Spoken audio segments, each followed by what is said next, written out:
A lot of strange things happen when that ball hits the ground. In fact, in their last game, the punting was a problem for the Denver Broncos, and they thought they'd rectified it with Horan, but it was a poor punt for him. As a matter of fact, Mike Horan is the third punter the Broncos have used this year. Meanwhile, the Giants punter has led the NFC, Sean Landeta. So the Giants definitely have an edge when it comes to the punting part of the game. First down and 10, and Sims is back to pass for the Giants.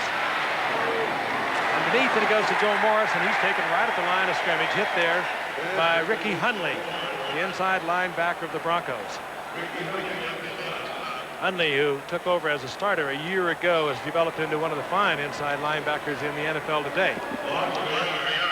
Again, the Giants faking a running play and then throwing the ball underneath the coverage, hoping to come out with the big gainer. Joe Morris was stopped, however, by a fine play by the linebacker from Denver, Ricky Hundley. And now we're going to have a timeout called. And we have 2 minutes remaining in the game, and in American football, if you do not follow us that often, at the 2-minute, we get what you call a 2-minute warning, and that means we have a timeout. We'll be back in the Rose Bowl with the Super Bowl in a moment. Just making all the noise for you as we cover Super Bowl 21. That's me, and in the middle is Don Shula, and there's John Smith. We are following the CBS telecast and their pattern here in the United States for commercial coverage, and we are quite commercial over here, in case you didn't know. We have sold, or rather CBS has sold every spot, which I don't know how many there are, but there are many more than we take, and consequently we have some delay sometimes before we get back with the action. But just in case you wonder what they're selling it for, they have been selling for $600,000 every 30 seconds. About $1 million a minute. I guess you would have to call that pretty certain commercial. Is that what they do with those commercials? Good. I remember I covered the Super Bowl a couple of years ago up at Stanford Stadium. A 1 minute commercial up there. They had built the stadium for that exact amount when they built it in 1925. Back to live action now. 2nd down and 11 for the Giants at their own 24-yard line.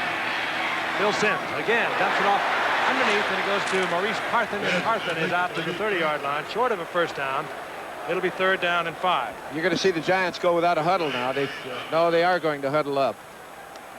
They feel that they still have the 1 timeout left. This is surprising. I thought that they would go into the 2-minute drill. Just a short pass to try to get some yardage. Oh, this is the replay on the one before that was ruled incomplete. It's going all the way back to a few moments ago when there was a question and was overruled by the video official here, Art McNally. 3rd down and 5. Sims with the receiver wide open and in and out of the hands of Mark Bavaro, who had a chance for it. Great throw by Phil Sims there. Bavaro was down into the secondary. He beat Tony Lilly on one-on-one coverage. Sims put the ball on the money. Bavaro could not hang on to it. This puts the Giants into a punting situation.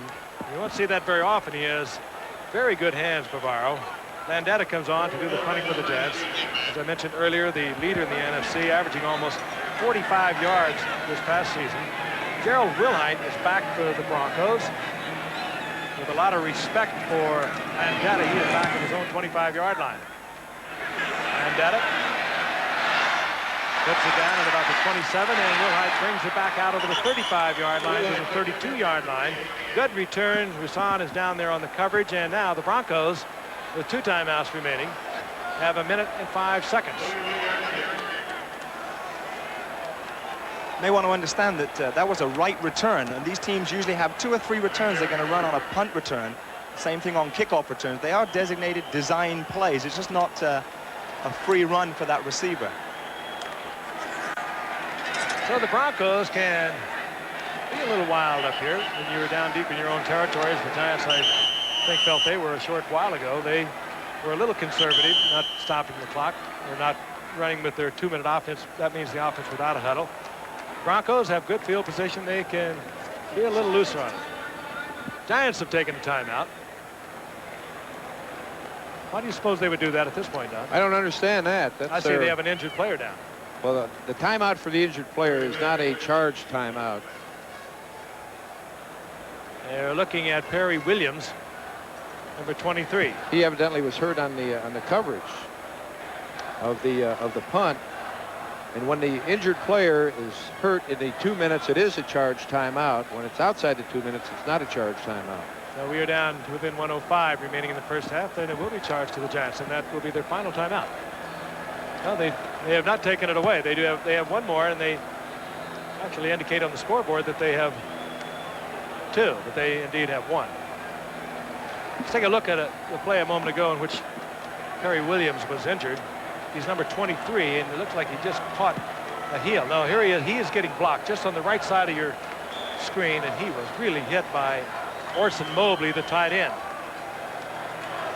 He has come off the field now. As a matter of fact, he goes back out onto the field, and he is going to stay in the game. I think you could look for Denver now with Elway to use their no-huddle offense. They complete the pass. They're going to line up and get another one done. 1:05 to go. Denver at their own 37-yard line from the shotgun. Elway fires it complete. It goes out to Sewell over the 40-yard line to about the 43-yard line. And incomplete. Did not hold on to it. Carson on the coverage there. Sewell had the ball, and Carson knocked it out. He hit him just as the ball got there. Coach, it always seems that the no-huddle offense in the last 2 minutes always seems to work real well. I often wonder why they don't do it during the rest of the game. Well, there are times that they do it, but you have to give those the receivers and the running backs and the tight end a time to get their breath in between plays. Second down and 10. Elway thus far in the first half, 11 of 15, 145 yards. Elway rolling to the left, firing with that strong arm way across the field, and it's complete. And there are few football players that can throw that kind of pass. They have so few players with that kind of strength. Steve Watson is the receiver, and he gets the first down inside the 35-yard line of the Giants.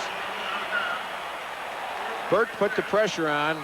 This is a design play where Elway sets up, and then he comes out of the pocket. You can see the lineman moving over, knowing that Elway is going to be behind him. He has that cannon of an arm where he rifles the ball across the field. Watson, the veteran receiver, goes to the open area, gets in between Kenny Hill and Elvis Patterson for the big play. 31-yard pickup. Maybe one other quarterback that I know playing today, and he's your quarterback, Don, who can throw that ball like that, Dan Marino. Right. Dan can throw it across the field like that, but Elway has the strongest arm in the game today. Here's the shuffle pass for the... Willite on 1st and 10, and Willite turns it out over the 35, gets up close to a first down before he's hit there by cornerback Elvis Patterson. And the Broncos now will take a timeout as we look at the replay. This is a short underneath pass where Will Hite comes across. Elway starts out, and he just throws the ball about 2 feet in front of him. That's a completed pass. That's an easy way to get a completion. So now both teams have one timeout remaining, and Will Hite stays on his feet and with enough strength to get the first down. So the Broncos now down to one timeout, and John Elway over in the sidelines talking to head coach Danny Reeves. Will have a first down inside the 22-yard line of the Giants. I'll ask you, Don, are you surprised with the offensive showing of Denver against the Giants defense thus far? Especially early in the ball game where they just took the ball and moved it down the field. And then it seemed like when they missed the field goal, when Denver missed the field goal, the Giant defense came to life, came up with a safety, and it looked like they were then going to start playing the kind of defense that they've played in the last two postseason ball games. But here again, Denver's on the move.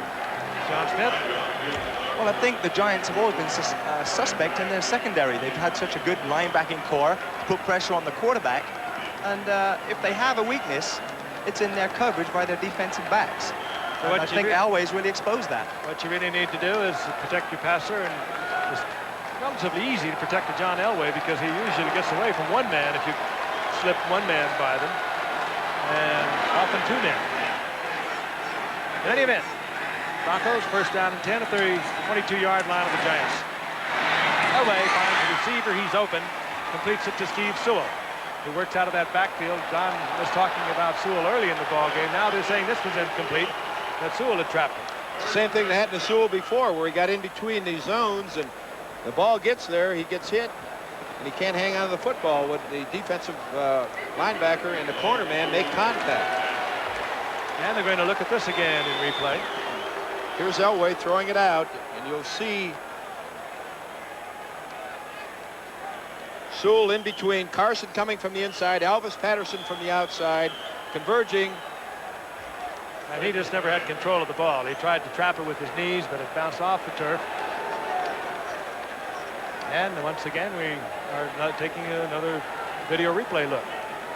But Elway just guns that ball so fast. You can see why he was drafted by the Yankees to play baseball as well in 1981. To throw the football, throw the baseball, he's just a tremendous athlete. I know when receivers catch that ball, they often lose a little bit of skin off their fingers because he throws it so fast. I know some of them sometimes ask him to slow down, take something off it. I think he has the strongest arm in the game today.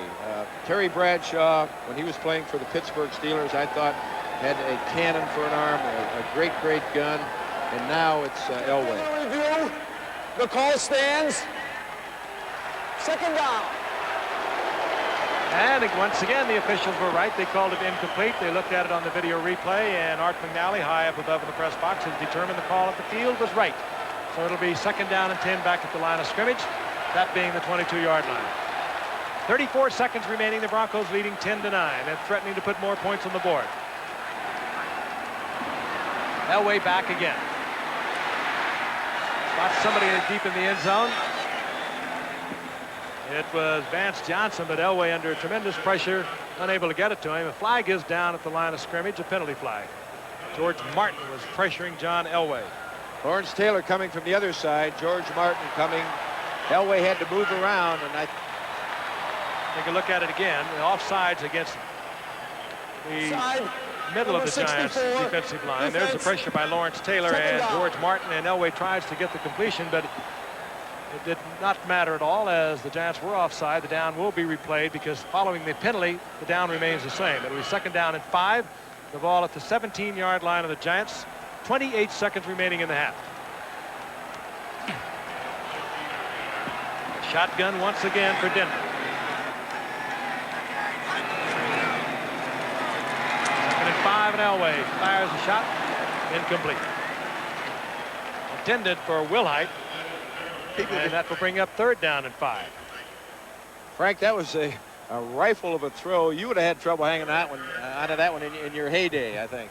I've seen him throw the ball sometimes and to a receiver. You just wonder why it just doesn't knock him on right off the field. He has got the strongest arm, and particularly if you come over the middle with him, where the distance between the passer and the receiver is shortened considerably. 3rd down and 5 for the Broncos. They need the completion for the 1st down or the touchdown, or their field goal unit will come on. Elway trying to get over the middle to the big tight end, Mobley. Incomplete, and out will come Rich Carlos once again. Gary Reasons was back there helping Kenny Hill for the defense. Carlos had hit 5 in a row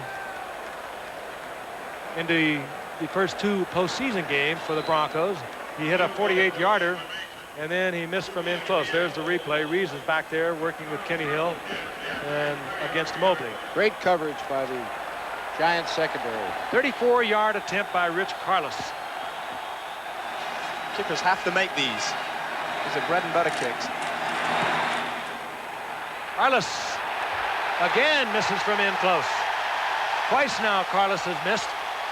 Well, as a kicker, you're not supposed to miss inside the 40, or you don't usually stay around that long. That's 2 misses, one from 24 and one from 34 for Rich Carlos, the barefooted kicker who came into this league as a free agent. There were 490 tryouts, and he was 192 in the tryout list. And he managed to make it in the NFL. When you start missing like that, John, your head kind of goes, doesn't it? You guys are kind of squirrely anyway, you kickers. It is a mental game. It's when you get out on that field, it's confidence. And right now, he's checking himself. And there's a rush. It's nothing personal, but kickers, I mean, they have a terrible thing to go through out there. They miss one, and it means so much. The players are bloody. They're all around. You come off the field, you missed a field goal, you look at them, they look at you like you've committed the unpardonable sin. And they don't talk to you for a while. They don't. Those big defensive linemen and offensive linemen, they've been in the trenches all night, all day, and they really don't like the kicker to miss.